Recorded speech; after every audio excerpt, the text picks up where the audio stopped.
Hi, I'm Nora from tastypc.tv and today we're doing an overview of the Alphacool NexXxoS Radiator range. So in this video I'm just going to be going over a few of the features and then talking about the different sizes available. So let's get started. Starting with some basic features, the Alphacool NexXxoS Rads have got full copper internals, steel side panels and brass threads. Now the fins have only been sprayed lightly, so from some angles the copper does show, and this helps with heat dissipation. On the smaller size rads, you've got one inlet and one outlet G1/4 inch thread. But on the bigger rads, you do have multiple ones, and then you've also got a bleed port at the back, and this means that you can run an extra tube and a fill or drain port off of it. Now the radiators also come with Allen head screws, which you go through the case, through the fans into the rad. One thing that has always kind of annoyed me with these rads is the Alphacool sticker. It's normally on one key or maybe upside down, or slightly to the left, slightly too high, and I've always said why don't they engrave it or just remove the sticker and put one in the box for you to be able to stick on yourself. And Aquatuning have told me that Alphacool have listened to the feedback of their customers and eventually they will actually be coming with no sticker and the sticker in the box for you to be able to apply itself, which I do think is really great. Also, there's this metal barrier running along the fins which stops you from being able to screw your screws in too far and damaging them. So now I'm just going to cover some of the different sizes these rads are available in. Firstly, starting with the different rad lengths available in the Alphacool 120mm Rad Fan Range, we've got the 120, the 240, the 360 and the 480mm rad.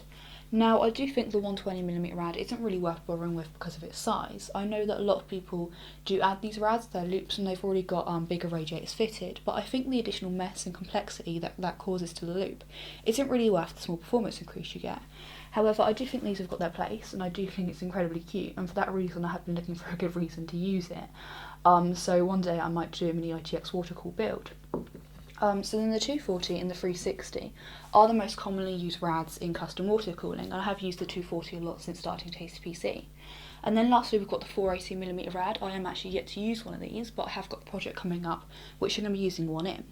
So Alphacool also does 140mm fan rad range, which kind of mirrors this, where we've got the 140, the 280, the 420 and the 560mm rads.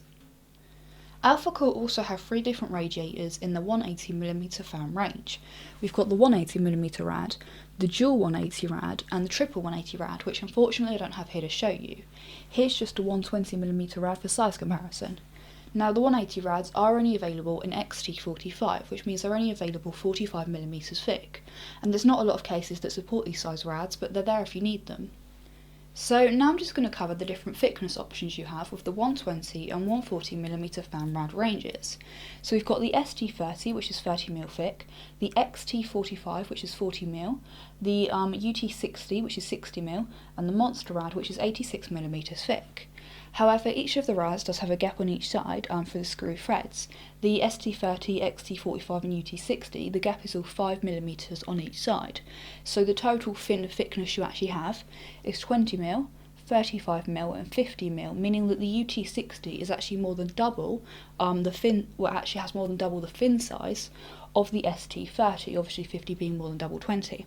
However, with the Monsta, the gaps are actually larger, meaning that you lose 1 centimetre of fin thickness off each side, meaning that the fins are actually only 66mm thick.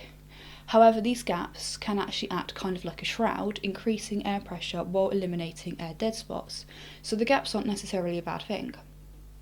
Another thing to take into consideration with radiators is fin density.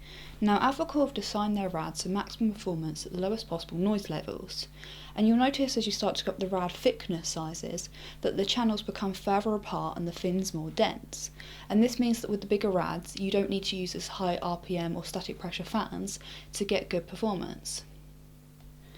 And then lastly, Alphacool have now also added white radiators to their NexXxoS range, and I have to say they do look really beautiful.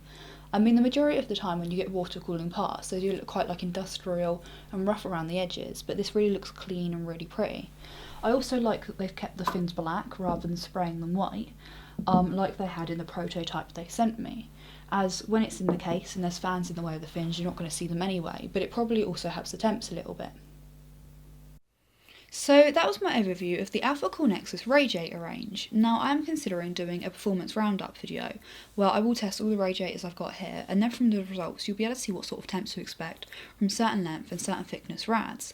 But it will be a very time consuming video, so I will only do it if it's heavily requested. So if you do want to see it, leave a comment below, and if it is requested enough, I'll look into getting some quick disconnects and make a start on that next month, because I do still have a very long to-do list at the moment. So I'm actually going to give the Alphacool NexXxoS Rads an award, because, you know, I do think they're great rads. I've never had a problem with them, and if I was going to spend my own money on a radiator, I would get the Alphacool NexXxoS Rads. So the ST30, the XT45 and the UT60, I'm going to give them all my Sweet Award, which is basically highly recommended.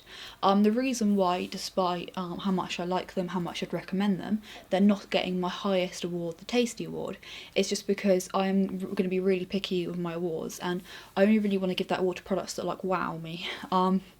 But with the Monsta radiator, I'm actually going to give that my Creamy Award, which is kind of an award for a high-end product with a high-end price tag.